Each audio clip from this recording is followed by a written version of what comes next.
자, 그러면은 먼저 이태호 참여연대 평화건축센터 소장님의 토론 듣겠습니다. 네, 발제 같은 토론 하셔도 됩니다. 예, 시간이 없으니까 뭐 서로 생략하고요. 남기정 선생님 오늘 좋은 말씀 많이 해주셨는데 진짜 시간이 부족해서 아쉬웠습니다. 근데 지정학이란 얘기로 시작하셨기 때문에 저도 지정학 얘기를 좀 하려고 합니다. 우리가 냉전 시대에 살아서 그런지 지정학이라는 단어를 되게 많이 써요. 근데 사실은 지정학이라는 게 단순히 전략적으로 생각하자라는 식의 학문은 아니고 사실 강자의 지리학, 경계를 정하는 자들의 지리학이고 그냥 여기 사는 사람들의 지리학이거나 여기 사는 사람들의 정치적 전략적 구상이 전혀 아니라는 겁니다. 그래서 지정학 그 자체가 자주 얘기가 된다는 것은 여기 어떤 패권적 구상들이 작동하고 있다. 물론 거기에 그냥 일방적으로 편승하려는 사람들은 또 지정학 얘기를 많이 해요. 하지만 뭔가 이것을 좀 타파하고 여기 사는 사람들의 비전을 만들고자 하는 사람들은 지정학이라는 용어에서 좀 자유로워져야 된다 하는 말씀을 꼭 드리고 싶습니다. 근데 이제 아까 일본의 지정학에 대해서는 많이 얘기하셨지만 사실은 최근에 신냉전이라고 하는데 신냉전이라는 구상에 동의하지 않는 사람도 많습니다. 사실 아까 얘기했듯이 신냉전 시기라면 40년대, 50년대 시기로 회귀하는 거냐, 그때의 상황과 비슷하냐? 아니다. 1차 대전 이전 상황.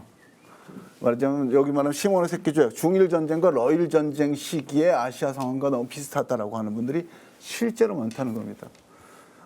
그래서 굳이 지정학을 저쪽 일본의 지정학에 대해서 많이 분석해 주셨는데 이 시기에 작동했던 지정학을 주장하는 자들의 사람들의 논리나 셈법이 무엇인가는 좀 역사적으로 볼 필요가 있다.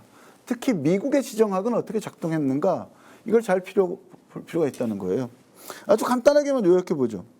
19세기 말 20세기 초 중일전쟁, 러일전쟁 할 때 미국의 지정학은 뭐였냐면은 그래? 필리핀은 우리가 갖고 싶은데 조선이나 대만하고를 일본이 어떻게 하는 건 그건 나 우리 상관 안 할게. 카스라 테프트 밀약이에요. 그게 미국이 했던 지정학입니다. 그래서 이제 조선은 넘어갔어요. 그 다음에 2차 대전이 끝난 다음에 미국이 했던 지정학은 또 뭐냐? 아주 단순한 거죠. 유럽에서는 전범국인 독일을 분단시킨다. 그잖아요. 그래서 4개국이 점령하잖아요. 베를린도 나누고. 근데 극동에서는 일본을 분단시켜야 되는 거 아닙니까? 전범국이니까. 근데 일본에서는 동아시아에서는 전혀 다르게 작동했어요. 피해국인 한반도를 분단시키는 방식으로 하자. 이게 사실 러일 전쟁 때도 제안했던 러시아가 제안했던 방식이었어요. 그래 한반도를 나눠 먹자. 일본 다 먹지 말고 우리도 좀 띄워주렴. 이 방식으로 하는 게 현실화돼서 실제로 한반도가 분단이 되었다는 거죠. 그러면 일본은 어떻게 됐느냐? 물론 일본의 평화헌법이 생겼어요. 지금까지 유지되고는 있는데 지금 막 사실상 무너지고 있죠. 근데 나쁘게 말하면 평화헌법은 종이 쪼가리 하나잖아요. 근데 사실 군국주의의 상징체였던 천황도 그대로 유지됐죠. 그 다음에 당연히 전범재판 제대로 안 됐을 뿐만 아니라 과거사 문제 지금 아시다시피 잘 해결 안 됐고 지금까지 문제가 되고 있는데 전쟁을 일으킨 나라와 전쟁에서 이긴 나라가 안보동맹을 맺었다는 거예요. 이게 샌프란시스코 강화조약 아니죠. 거기에 정작 피해국인 우리는 초대도 못 받은 상황이었죠. 이게 샌프란시스코 체제이면서 이른바 남기 선생님 말씀 안보라는 담론으로 지역이 재편되는 겁니다. 그러면 이제 그리고 탈냉전 시기라고 그러는데 아까 정옥식 선생님이 잘 말씀해 주셨어요. 냉전 시기에도 우리가 막 남북 간에 군사적으로 경쟁을 했지만 동아시아의 냉전은 좀 이상했어요.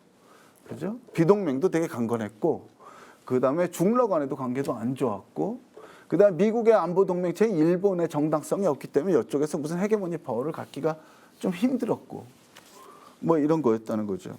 그래서 탈냉전이 됐는데 남한은 러시아와 중국과 수교를 했는데 미국과 일본이 사실은 북한과 수교하는 걸 반대해가지고 이 지역의 평화체제가 형성되는 것을 사실 막았어요.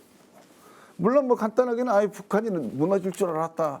그랬지만 북한이 무너지지 않는 것 같을 때도 관계 개선을 통해서 문제를 풀려는 시도는 안 하고요. 도리어 형식적인 일본의 평화 체제를 더 군사적인 체계로 바꾸는 방식으로 계속 작동을 했어요. 그러니까 지난 탈냉전 30년 동안 한반도 문제는 해결할 기회가 있을 때만 잘 안 되고 미일 안보 동맹이 강화되고 한국 군사력의 지역적 역할은 강화하자는 논의가 계속되어 온 거죠. 노무현 때도 뭐 전략적 유연성 얘기도 마찬가지고. 사실은 탈냉전 이후에 이 시기에 새로운 지역적 질서가 만들어진다면 일본 평화헌법이 훨씬 더 좀 현실적으로 작동하고, 그래서 일본이 진짜 평화국가가 돼서 지역에 새로운 리더십을 발휘하고 우리도 그걸 박수 쳐주고, 한반도에는 평화체제가 형성돼서 이 평화의 축이 새롭게 탈냉전이 된 이 지역 전체를 그게 경제적으로든 인간 안보든 공동 안보적으로든 묶어나고 거기서 에너지 문제도 일어나고 협력도 일어나고 뭐 이런 방식으로 만들 수 있는데 이게 30년간 무력화되고 그걸 이제 미국은 힘으로 할 수 있다고 했는데 소개된 대로 이라크에서도 안 되고 아프간에서도 안 되고 막 안 되니까 그렇게 힘으로는 안 되는데, 그래서 이제 미국은 그 다음에는 어떻게 하나 했는데 지금은 뭐냐 하는 거죠. 지금은 그래서 중국도 부상하니까 아이고 걱정된다. 새로운 적을 만들자 해서 이게 뭐 신냉전이 아니냐는 논의가 나오고 여기에 지정학이라는 논의가 다시 나오고 있는 거죠. 근데 여기서 우리가 겪는 거에 대해서는 잘 말씀해 주시죠. 저는 세 가지 딜레마라고 봐요. 하나는 당연하게도 남북 간의 대리전이 잘 설명해 주신 대리전이 돼가지고 서로가 군사훈련하고 서로가 위협받고 있다면서 계속 무기를 만들고 있는데 위험은 가중되는 거예요. 그리고 지금은 어느 때보다도 올해가 정전 70년인데 실제로 국지전이든 국지전이 유발하는 보다 큰 전면전이든 어느 때보다도 우발적인 무장 갈등이 일어날 위험성이 커진 상황을 맞고 있는 게 큰 위험이고, 두 번째 힘을 위한 평화라고 윤석열 정부가 그렇게 하고 일본도 미국도 다 도와주고 있는데 평화는 오지 않고 사실은 갈등만 커질 뿐만 아니라 핵 문제를 없앤다고 그랬는데 핵 문제가 뭐 힘을 하면 북한이 핵을 포기하겠어. 나 겁나서 이제 핵 포기하고 다 항복하겠어. 이런 게 아니잖아요. 실제로 북한은 핵 보유국으로 되어가고 있고 핵 독트린도 훨씬 더 공격적으로 되고 있어요. 여기 선제 공격한다 그러니까 그럼 우리 선제 공격하기 전에라도 핵을 쓸 수 있는 식으로 미국식의 선제 공격 독트린도 나도 갖겠다는 방식으로 해서, 예전에는 한미 군사훈련하면 비난만 하고 아무것도 못했어요. 근데 올해부터는요, 미군이 군사훈련하는데 그보다 한 발 앞서서 북한이 군사훈련을 해요. 그 군사훈련은 예정된 한미 군사훈련의 컨셉을 무너뜨리는, 선제적으로 공격하든 아니면 그걸 회피하든 뭐 그 능력을 보여주는 방식의 군사훈련을 해가지고 실제로는 핵전쟁 위험이 더 커지고 있다. 비핵화라는 목표는 아예 사라지고 있다. 마지막으로는 방기와 연루의 딜레마라고 할 수 있겠습니다. 연루의 딜레마는 주로 이제 동맹에 편승할 때 나오는 건데 한미일 동맹이 만들어지고 막 이러면 대만 문제도 개입해야 되고 남중국해 문제에도 되고 심지어 뭐 저쪽 중동의 이란 앞바다에도 호르무즈에도 가야 되고 하는 문제로 연루하는데, 정작 분쟁이 일어날 경우에 실제로 문제를 해결해 주거나 예방해 주거나 하냐? 우크라이나처럼 전쟁이 일어나면 그냥 무기 막 지원해 주는데 국제 질서 재편을 위해서도 거기서 전쟁이 계속 나야 된다라는 식으로 대응할 수밖에 없다는 거죠. 이게 이제 방기의 딜레마입니다. 실제로 대만에서 군사적 충돌이 일어날 거라고 많이들 준비하고 있는데 대만에서 일어날 경우에 전면전이 돼요. 미국과 중국이 직접 붙는 전쟁이 되기 때문에 사실은 대만에서 위기가 높아졌을 때 실제로 분쟁이 생길 곳은 한반도라는 설이 되게 강합니다. 왜냐하면 한반도에서는 중국도 한 발 물러설 수 있고요. 미국도 증원군인이 뭐니 하지만 한 발 물러서서 분쟁을 관리할 수 있기 때문에 바로 전면전으로 강대국끼리 붙는 전쟁이 아닌 것으로 되기 때문에 한반도에서 오히려 대리전이 날 가능성이 높다라고 많은 사람이 하는데 우리가 끼고 있다는 겁니다. 너무 긴가요? 좀만 줄였으면 좋겠죠? 2분. 예. 그래서 하여간 여기에서는 벗어나야 되겠다. 근데 그러면 인도 태평양 전략 말씀 잘해 주셨는데 뭐 규범 규칙 기반의 질서라고 그러는데 어느 때보다도 호혜적이지 않은 질서잖아요. 미국은 동맹들에게 주는 게 하나도 없어요. 그리고 뭐 이라크 전쟁 같은 데서 자기의 능력이 너무 이게 뭐 이라크 같은 나라도 점령할 수 있는 능력이 안 된다고 봤고 여기서는 중국이나 북한 같이 어마어마한 군사적 강국가 대항하기 때문에 동맹들을 동원하고 있어요. 경제적으로 말할 것도 없이 동맹 동원하고 있죠. 근데 이걸 하니까 인도 태평양 지역에 있는 실제 나라들은 인도뿐만 아니라 인도 태평양에서의 아세안 중심성이라는 선언을 발표를 합니다. 그래서 미국이 주장하고 일본이 주장하니까 인도 태평양이라는 용어는 써줄게. 그래, 인도 태평양. 예전에 아세아 태평양이라고 그랬잖아요. 근데 사실 아세안 나라들에서는 되게 기분 나쁜 말이에요. 여기 사는 사람들이 땅덩어리를 언급하지 않고 유독 딱 찍어서 인도만 언급하고 있어요. 사실 인도양 태평양, 바다를 말하지 여기 있는 사람들을 얘기하지 않아요. 그래도 기분 나쁘지만 아세안 국가들은 그걸 인정하겠다. 하지만 우리는 분쟁에 동원되지 않겠다. 협력적 질서를 만드는데 기여해야 된다. 이 구상은. 그리고 우리는 중립을 지킬 것이다. 라고 하는 선언을 했어요. 그래가지고 미국도 이 선언을 중시하지 않을 수 없기 때문에 미국의 인도태평양 문서에 보면 아세안 중심성을 중시한다라고 써 있습니다. 일본도 눈치를 보니까 일본 인도태평양 전략에도 아세안 중심성에 관한 선언을 존중한다라고 대문짝만하게 써놨어요. 이번에 윤석열 정부가 이른바 한국판 인도태평양 전략을 얘기했는데 거기도 아세안 중심성이라고 대문짝만하게 써놨어요. 근데 저는 질문하는 겁니다. 그렇게 아세안 중심성 얘기를 하는데 나 같으면 지난 70년간 나아가서 100년간 이 지역의 전쟁터가 되었던 한반도 평화의 중심성을 존중해줘야 된다는 선언을 왜 우리 정부는 얘기 안 하냐는 거예요. 왜 여기를 지배하고 분단하는 데 역할을 했던 일본은 자기의 인도태평양 구상을 말하는데 이 분쟁의 전장터가 되었고 분단되었고 지금도 군사적 위협이 상존하고 있는 한반도 평화체제의 중요성과 그 평화체제의 중심성은 왜 얘기 안 하는 거예요? 이들의 지정학이 이것과 배치되기 때문이겠죠. 하지만 우리 입장에서는 우리의 논리, 우리의 외치는 이 평화체제를 강조하는 방식으로 지역을 재구성하자는 것으로 나가야 되지 않느냐는 거예요. 근데 미국이 너무 힘이 세서 어쩔 수 없다? 아까 잘 말씀해 주셨어요. 미국이 지금 우크라이나 때문에 억지로 잘 모았어요. 모았지만 지속 가능하지 않다는 증표가 너무 많이 났다는 거예요. 예전에 글로벌 사우스 얘기해 주셨고 예전에 비동맹 얘기했는데요. 예전에 비동맹들은 진짜 약소국들의 연합이었어요. 지금 비동맹은 그렇지 않아요. 지금 브라질, 지금 중국, 지금 인도 이런 나라들이 다 모이면요. 지금 사실은 우크라이나로 전 세계가 다 모였다고 그러는데 유럽 나라들 플러스 일본이죠. 나머지 인구들을 다 합하면 지구상의 2분의 1이 넘는다는 겁니다. 그래서 미국과 사실 지금 신냉전이라는 게 미국 중심의 중 뭐 이런 나라들의 제재 메커니즘인데 제재는 작동하고 있냐? 사실 유럽에서조차도 이 제재 때문에 우리가 못 살겠다라고 하는 소리가 계속 터져 나오고 있다는 거죠. 아시아에서는 말할 것도 없다는 겁니다. 그래서 제재를 기반으로 하는 국제 질서의 구상이라는 게 지속 가능하지 않고 어쨌든 평화협력으로 가지 않으면 전 세계가 공멸한다.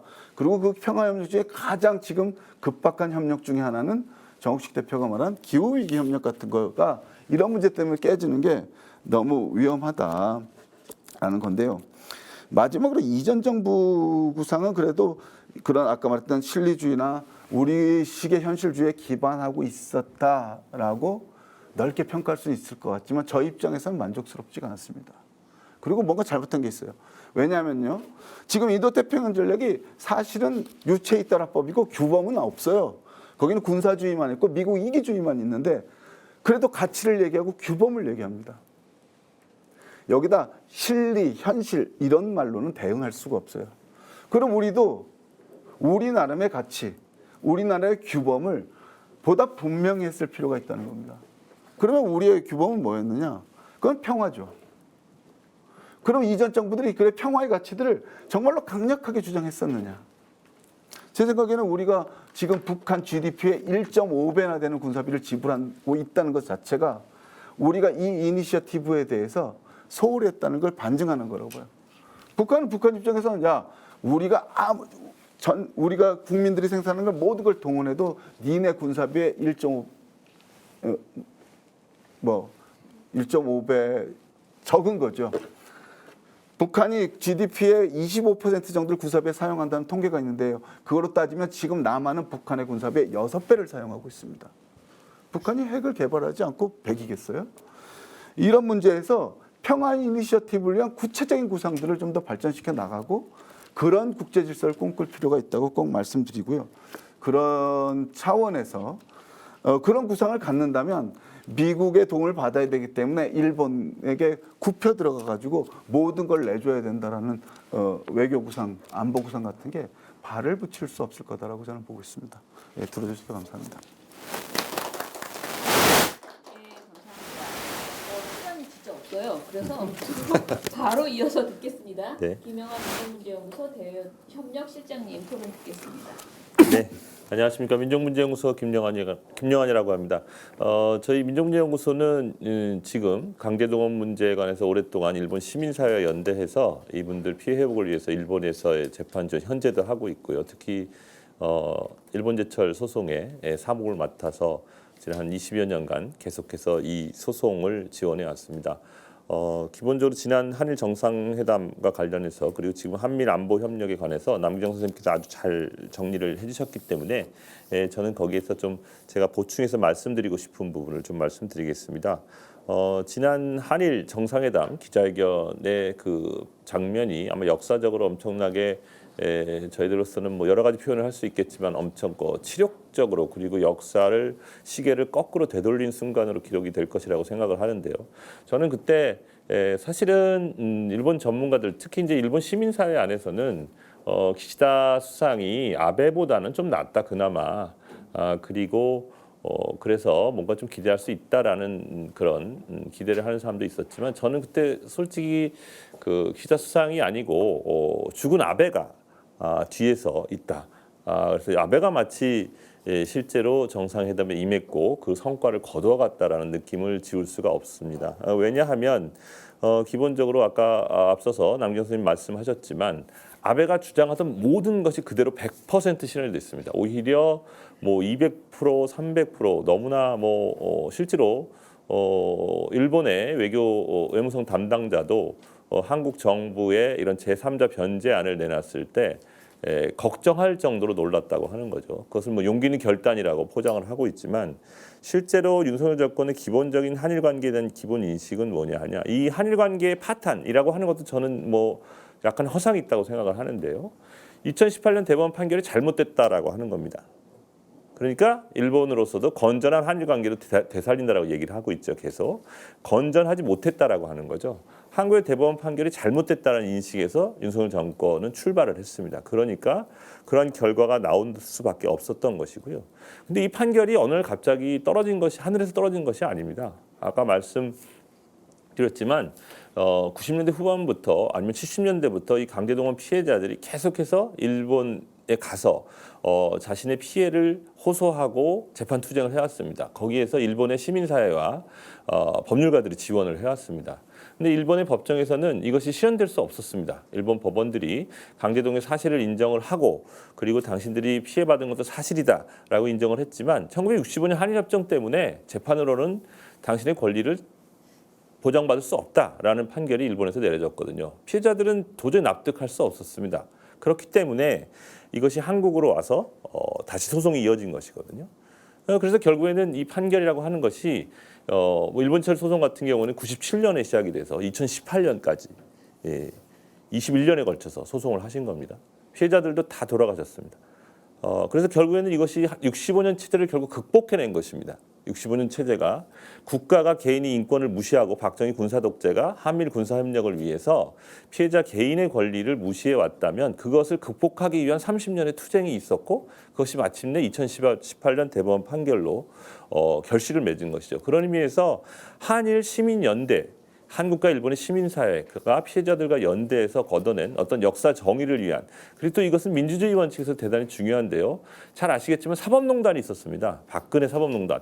박근혜 청와대 김기춘 비서실장을 중심으로 한 사람들, 그리고 양승태 대법원장, 그리고 심지어 외교부 윤병세 외교부 장관, 그리고 일본제철 미쓰비시를 대리하는 김앤장까지 가세해서 이분들의 판결을 뒤집으려고 했습니다. 그런데 사법농단이 결국에는 밝혀진 것도 촛불혁명이 있었기 때문에 가능했습니다. 일본의 지원자들이 만약에 한국의 촛불혁명이 없었으면 이 판결도 없었다라고 했습니다. 사법농단 통해서 KTX나 전기조선 같은 건 뒤집어졌는데 아직까지 그분들이 권리 구제를 받지 못하고 계십니다. 그런데 지금 양승태 전 대법원장은 아직까지 1심 판결도 받지 않고 있습니다. 구속됐다가 지금 불구속 상태에서 있고요. 김기춘 비서실장 지난 윤석열 정부에서 사면받았습니다. 그러니까 결국에는 이 지금 한국 정부의 제3자 변제안, 그리고 일본과 이런 일방적인 양보안이라고 하는 것이 사법농단 세력의 권리를 다시 부활시켰다. 그 역사의 시계를 너무나 거꾸로 되돌린 것이고 65년 체제 이전으로 되돌린 것이라고 할 수 있다는 점은 대단히 심각한 그 위험성이 있고요. 이것은 한일 간의 외교 문제가 아닙니다. 개인의 인권의 문제입니다. 2015년 한일 위안부 합의라고 하는 것도 개인의 인권을 무시하고 정부가 마음대로 이분들의 인권 존엄을 위한 투쟁을 무시해버렸죠. 그래서 정부가 계속해서 무시해 왔는데, 국가가 그분들의 인권을 짓밟아 왔는데 본인들이 계속 투쟁을 해와서 여기까지 승리를 거둔 것입니다. 그런데 이것을 다시 거꾸로 또 되돌린 것이죠. 국익이라는 이름으로, 그리고 또 안보라는 이름으로. 그런 의미에서 엄청나게 심각한 민주주의 퇴행이라고 할 수 있겠고요. 지금 현 정부에서 얘기하는 것은 가장 중요하게 심각한 것은 피해자를 존중하는 의식이 하나도 없습니다. 한겨레 신문의 도쿄 특파원께서 칼럼에 쓰셨는데, 윤석열 대통령은 지난 요미우리 신문과 단독 인터뷰를 할 때 80분 이야기를 했습니다. 그리고 한일 정상회담 때 12분 정도 기자회견을 했습니다. 그리고 너무나 비판이 거세지니까 국무회의 발언에서 23분 정도 이야기를 했다고 하죠. 3.1절 기념사보다 길었다고 하는 그 발언이 있죠. 유명한 일방적인 훈계라고 할 수 있는데요. 그 115분 동안 대통령이 이 피해자의 인권을 언급한 것은 시간이 단 6초라고 합니다. 그리고 이 정부에 있는 이 대통령뿐만이 아니라 한덕수 국무총리 계속해서 실언을 하고 있죠. 돌덩이를 치웠다. 정진석 전 비대위원장 폭탄 돌리기, 문재인 대통령 시절에 이루지 못한 폭탄 돌리기를 우리가 이거 해결을 하려고 했다. 기본적으로 이 강제동원 피해자들의 어떤 인권의 투쟁이라고 하는 것을 계속적으로 뭐라고 생각하냐면 걸림돌이다, 장애물이다. 사법부가 엉뚱한 판결을 내려서 한일 관계가 악화됐다는 식의 기본적인 인식을 갖고 있기 때문에 그들이 생각하는, 특히 대통령은 글로벌 보편적인 가치 이런 얘기 많이 쓰죠. 자유, 인권, 평화. 저희들이 얘기하는 인권, 평화가 똑같습니다. 그런데 그분들이 생각하는 인권의 개념, 북한 인권만 엄청 중요한다고 얘기를 하죠. 그 평화라고 하는 것도 힘에 의한 평화라고 하는 것인데요. 그런 의미에서 엄청나게 심각한 문제가 있다라고 하는 것이고, 또 하나 여기서 이 역사 문제뿐만이 아니라 대통령이 지금 일본의 그런 안보에 관해서 이런 얘기를 했습니다. 북한의 미사일이 머리 위로 날아다니는데 일본이 적기지 공격 능력을 보유하고 방위 예산을 증액하는 게 무엇이 문제이냐. 당연한 거 아니냐, 이런 얘기를 2차례에 걸쳐서 했습니다. 그리고 안보 3문서 관련 문서의 개정이라는 것도 당연하다, 이런 얘기를 했는데요. 이거는 일본의 평화운동 세력, 특히 평화헌법을 지키기 위해서 노력해온 사람들의 노력을 무위로 돌리는 엄청나게 위험한 발언입니다. 한미일 군사협력이라고 하는 것이 과연 우리를 안전하게 놓는 것이냐, 전쟁의 위험에 휘말릴 수 있다는 걸 앞서서 많은 분들이 말씀하셨기 때문에 이런 무책임한 발언이라고 하는 것도 대단히 한국과 일본의 평화를 생각할 때는 위험한 발언이라는 걸 좀 지적하고 싶고요. 시간이 많지 않기 때문에 좀 마무리를 해야 될 것 같은데요. 실제로 한일 관계를 파탄낸 건 누구냐라고 하는 것이죠. 아베 정권이었습니다. 수출 규제를 하고요. 대법원 판결을 이행하지 않고 불법 생태를 계속 용인하고, 그리고 한반도 프로세스를 가로막았습니다. 아베는 실제로 어떻게 집권을 했느냐? 2002년 북일 정상회담 때 납치 문제가 밝혀지고 20년 이상 북한에 대한 위협, 북한 때리기, 그리고 지금은 혐한 이를 이용해서 결국에는 집권을 했고, 결국에는 죽긴 했지만 지금도 아베가 정치를 하고 있다. 시다 총리도 사죄와 반성이란 말을 절대로 하지 않은 이유는 뭐냐면, 일본의 보수색들이 계속 국회에서 요구를 했거든요. 절대 사죄하면 안 된다. 다시 반성이란 말 꺼내지 말라. 그러니까 애매모호하게 무슨 역대 내각의 역사 인식을 전체적으로 계승한다. 명확하게 드러났지만 이 역대 내각에서 기시다 내각이 계승하는 역사 인식은 아베 내각의 역사 인식이거든요.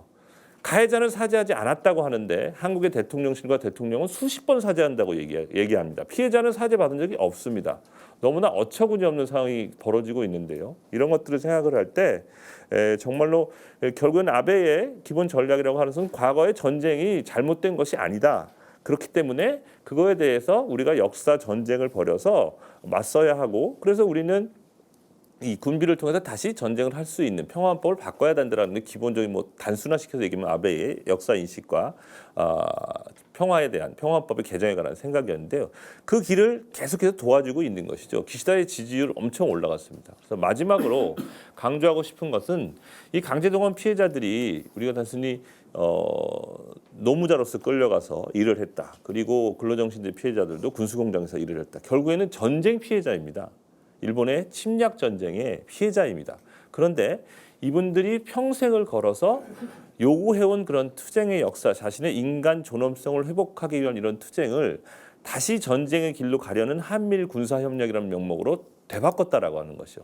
일본군 성노예 피해자들, 위안부 피해자들께서도 다시는 전쟁은 안 된다라는 것을 계속해서 강조해서 말씀을 하셨습니다. 정말 우리 정부가 그리고 우리 시민사회가 해야 되는 일, 실제 무엇인가를 생각할 때 어떻게 우리가 이런 역사 정의를 실현하고 이것이 한반도뿐만 아니라 동아시아 평화에 얼마나 중요한 일인가 다시 한번 생각하게 되는 요즘이고 그러한 시민연대가 필요하다고 생각을 합니다. 이상입니다. 예, 저희가 시간이 지금 부족한 관계로 질문들을 좀 묶어가지고 한꺼번에 했으면 좋겠다라는 생각이 들거든요. 한 분 한 분 질문 듣고 대답하고 하다 보면 못할 것 같아서요. 지금 유튜브에 올라온 질문이 하나 있는데 정옥시 선생님의 말씀처럼 신반둥 세력에 가담하려면 우리 경제가 미중에 종속되지 않고도 살아갈 예. 반둥인 것 같아요. 예. 신반둥 세력에 가담하려면 우리 경제가 미중에 종속되지 않고도 살아갈 수 있을 만큼 돼야 할 것 같은데 자원도 적고 내수 시장도 적은 우리 상황에서 제3의 길을 걷는 게 가능할까요? 라고 해주셨어요. 그리고 사실 이런 내용, 그러니까 우리가 되게 무능한 정부가 참 안타깝다 이런 얘기도 해주셨는데요. 이것에 대해서 먼저 이 신반둥이라고 지금 말씀하셨는데 사실 반둥 정신이나 반둥회의 자체에 대해서도 모르는 분들도 많이 있거든요. 아까 그 남 교수님 발제에서도 이 이야기가 잠깐 나왔고 정옥시 그 소장님 발제에서도 나왔었는데요. 간단하게 먼저 요거는 얘기를 하고 질문 더 해볼게요. 이 우리가 제3의 길을 가는 것은 듣기에는 굉장히 좋아요. 그런데 이게 가능할 것인가? 그리고 이것을 우리가 시민들에게 제안하고 같이 이 길을 가자라고 하는 것이 현실적으로 이렇게 논리적으로 잘 될 것인가? 이런 것들 좀 얘기 좀 들어봤으면 좋겠습니다. 네, 진짜 짧게 말씀드리겠습니다. 네. 제 말씀의 취지는 우리가 신반동 세력이나 글로벌 사우스에 가담하자 이런 취지는 아닙니다.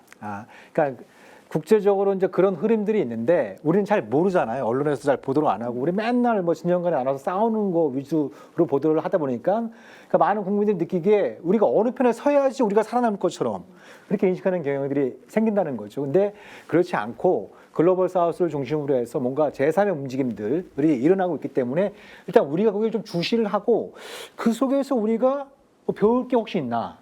그들과 혹시 연대해야 할 수 있는 게 있나? 이런 것들을 좀 이렇게 차분히 모색하자라는 취지이고요. 한 가지만 덧붙이고 싶은 건 제가 생각할 때 우리는 너무 이제 제가 볼 때 두 가지 형태의 친미주의가 있는 것 같아요. 하나는 좀 맹목에 가까운 친미주의가 있다면 또 하나는 공미형 친미주의가 있습니다. 공미형 친미주의는 뭐냐면 미국의 요구를 들어주지 않으면 왠지 해코지 당할 것 같은 그런 어떤 두려움에 휩싸여서 미국에 따라가는 과거에 이라크 파병 때나 이럴 때 이제 그런 경향들이 좀 많이 나타났는데, 근데 꼭 그런 거냐? 그래서 이제 제가 좀 세상을 좀 넓게 볼 필요가 있다라고 하는 게 글로벌 사우스에 있는 대표적인 국가들이 자기들이 무슨 별도의 그룹핑을 해가지고 미국이나 중국과의 관계를 단절하는 게 아니에요. 예, 경제적으로나 외교적으로나 안보적으로 굉장히 긴밀한 관계를 갖고 있으면서 동시에 어느 진영에 가담하거나 어느 나라를 양자택일하는 이런 방식은 자기들의 이익에도 부합하지 않고 뭔가 국제 문제를 푸는데도 이로운 접근법이 아니다라는 그런 어떤 생각들을 갖고 있기 때문에 우리가 뭐 글로벌 사우스를 비롯한 어떤 제3의 움직임과 연대를 한다라고 하는 것이 반드시 뭐 미국과 등지고 중국을 등지고 이들 나라와 무관한 제3의 가는 길이 아니다. 이런 부분들을 좀 말씀드리고 싶습니다. 네. 계속 근데 이 얘기로 갈 것 같아요, 질문이. 왜냐하면 우리는 무엇을 할 것인가 이미 이제 들은 거는 다 아는데 그럼 우리가 실질적으로 지금 할 수 있는 일은 무엇인가 이런 고민을 계속 하게 되잖아요. 혹시 계신 지금 와 계신 분들 중에서 네, 질문하실 거 있으면 해주세요. 네. 저는 한국노총에서 통일 업무를 했던 전 통일위원장 허건입니다. 우리 그 사회자를 비롯한 네 분의 또 발제자 토론 두 분 말씀 잘 들었고요. 저는 남기정 교수님께서 발제하신 그런 내용들이 세 분의 또 한 분의 토론자가 두 분의 토론자 분하고 일맥상통하다고 생각하거든요. 저는 여기서 뭐냐면 중요한 것은 우리 남기정 교수님께서 중요한 발제를 하셨는데 지금 우리 참여연대에서 마찬가지고 우리 김영환 실장님이 마찬가지고 시민연대를 하자고 했지 않습니까?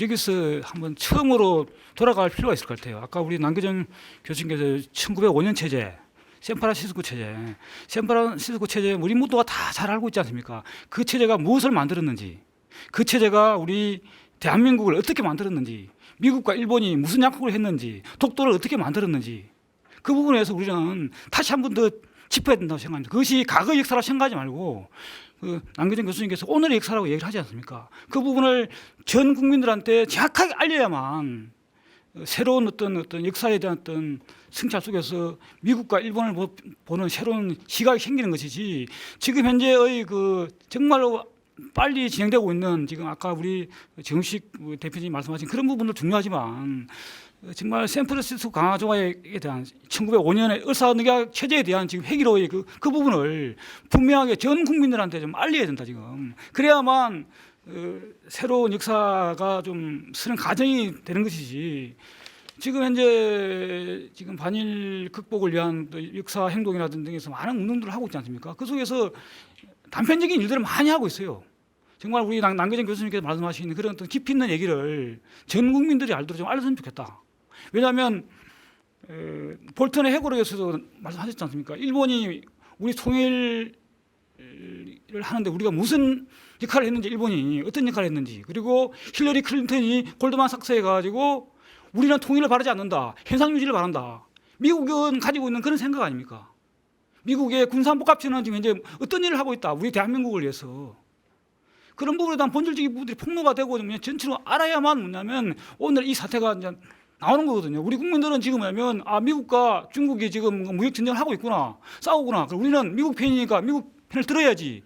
그리고 단순한 어떤 이분법적 논리에서 우리는 접근하는 거예요 지금 이제. 그렇게 돼서는 안 된다는 거예요 지금 이제. 그러면 이 중요한 문제가 우리를 휘어잡고 있고 흔들리고 있는데 정말 위협스러운 거 아닙니까? 우리 김영환 실장님께서 말씀하신 것처럼 일본이 우리를 그렇게 뭐냐면 군사 대국해가지고 위협을 하고 있고 그렇다 그러면 누군가 지식인들이 시민단체가 나서가지고 이것은 아니오라고 외쳐야 될 거 아닙니까? 대통령 이것은 아니오라고 외치는데 이게 목소리가 너무 좀 적다는 거죠. 그래서 좀 우리 남기정 교수님이 발제하신 그 부분을 좀 더 힘있게 좀 보편화, 좀 일어나 할 필요가 있다 이상입니다. 네, 질문이라기보다는 답답함을 이런 내용들이 사실 그래서 저희가 이런 좋은 토론회를 마련했지 않습니까? 그래서 영상 좀 많은 분들이 보실 수 있게 저희가 지금 실시간으로 보시는 분은 좀 적던데요. 저희가 많이 홍보를 해보겠습니다. 그리고 사실 제가 오늘 시간 분배에 있어서 조금 실패한 것 같은데 그럼에도 불구하고 발제를 좀 더 길게 해주셨으면 좋겠다라고 생각한 거는 그만큼 중요한 내용이기 때문에 이제 그랬습니다. 그래서 마지막으로 남기정 교수님 이야기를 좀 들어보고요. 그리고 마무리를 하겠습니다. 지금 여러 가지 얘기가 나왔는데 우리는 그러면 지금 무엇을 하면 좋을까에 대한 결론으로 좀 이야기를 해주세요. 네. 네. 네네. 그러면은 남기정 교수님 하시고 이태호 소장님도 해주시고요. 네.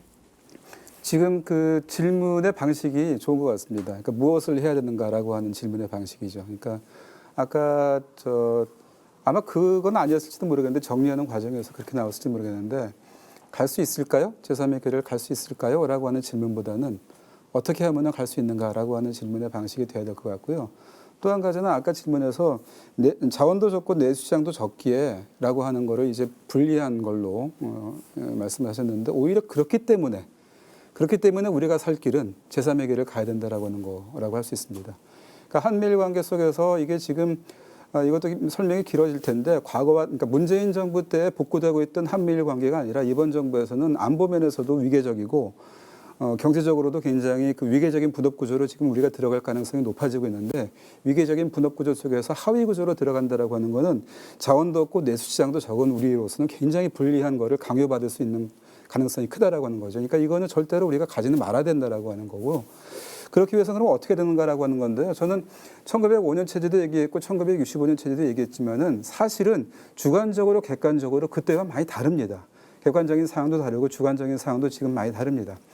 뭐 여러 가지를 얘기할 수 있겠지만은 우선 아까 지금 신반둥 체제라고 하는 그런 얘기가 좀 나왔습니다만 반둥이라고 하는 또는 글로벌 사우스라고 얘기하는 것도 20세기 초반이나 아니면은 20세기 중반의 냉전기랑 다르게 지금은 인도나 인도네시아나 또는 브라질이나 이런 나라들이 세계 경제를 어느 정도 이렇게 이끌어갈 수 있는 정도의 어떤 힘을 가지고 등장하고 있는 그런 세력들이거든요.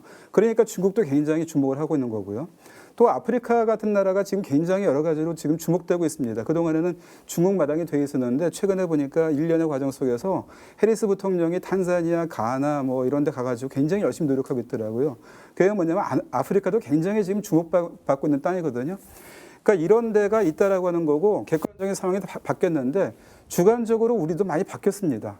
그래서 지금은 뭐 세계 6위 뭐 군사력도 얘기했지만은 어느 정도 중견국이라고 하는 나라가 돼서 중견국이라고 하는 말을 갖다 잘 이해해야 됩니다. 사이즈가 중간이란 뜻이 아닙니다. 미들 사이즈라는 얘기가 아니고요. 중견이라고 하는 건 굉장히 중요한 역할을 할 수 있는 나라가 됐다라고 하는 겁니다.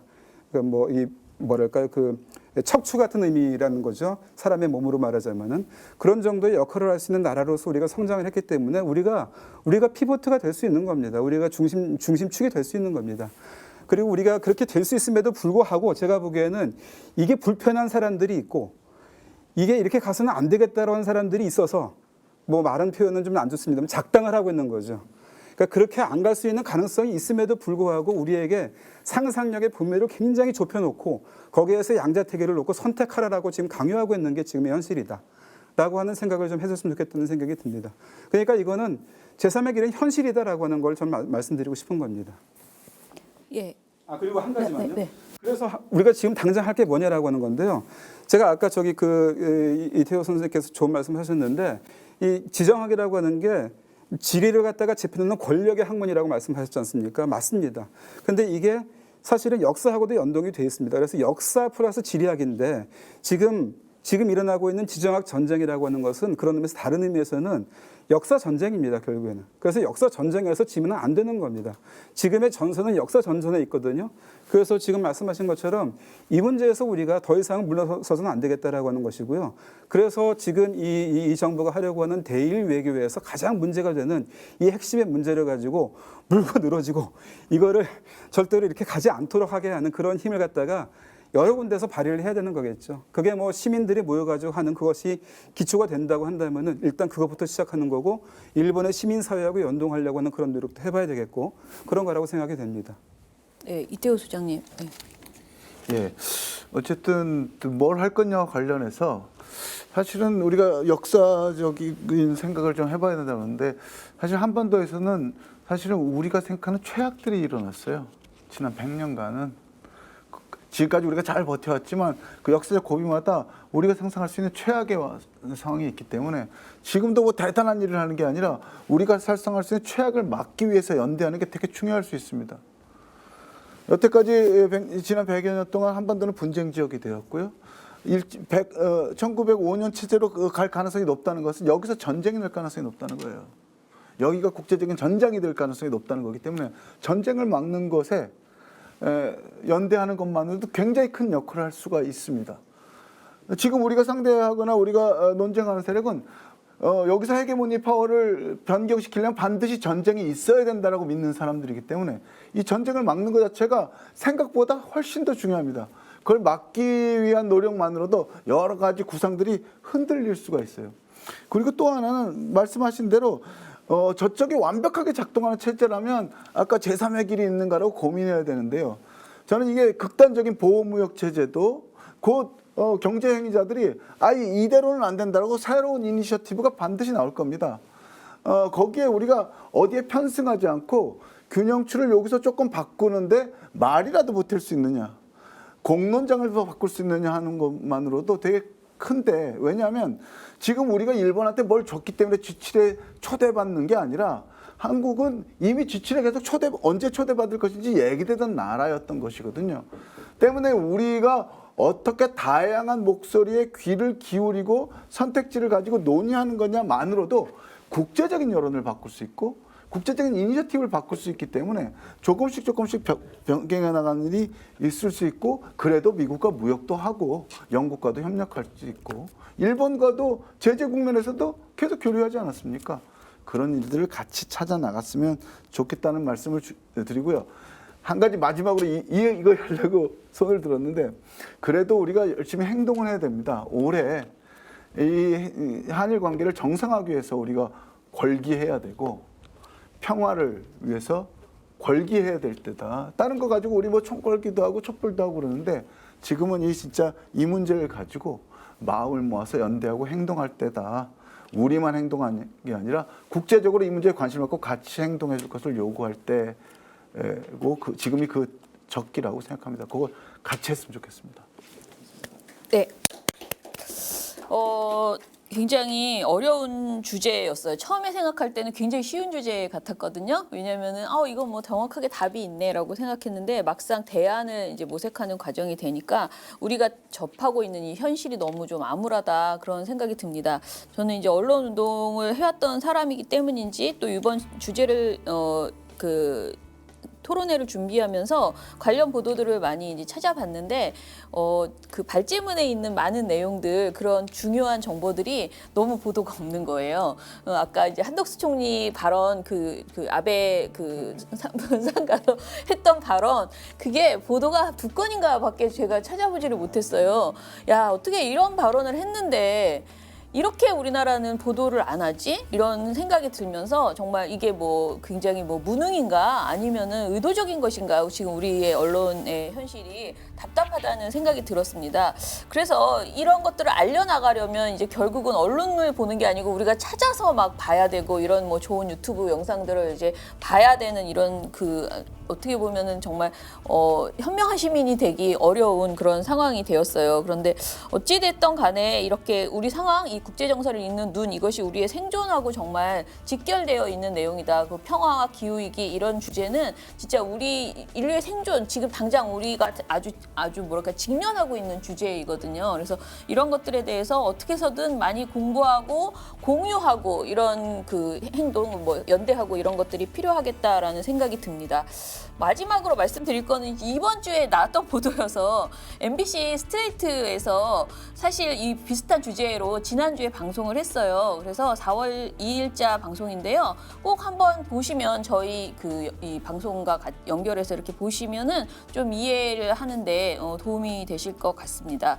같이 좋은 보도들, 저는 항상 마지막으로 말하거든요. 좋은 보도, 그나마 볼만한 거, 공부가 될 만한 내용들을 주변에 좀 더 많이 공유해 주시면서 같이 읽고 공부하고, 그리고 그 공부가 실천으로까지 나아가는, 집회도 막 나가시고 이런 것들로 연결됐으면 좋겠다 싶습니다. 자, 시간이 한 3분 초과됐는데요. 저희 한미일 안보협력 이대로 괜찮은가라는 주제에 심층 토론회, 어떻게 심층적으로 느끼셨는지는 모르겠어요. 시간을 좀 더 길게 잡았어야 되는데, 그래도 또 2시간 이상 되면 안 듣거든요. 그러니까 이 정도로 마무리하고, 아쉬우면 저희가 다음 기회에 또 다른 토론회로 좀 더 심층적으로 이야기해 보겠습니다. 감사합니다. 오늘 와주신 분들 모두 감사합니다.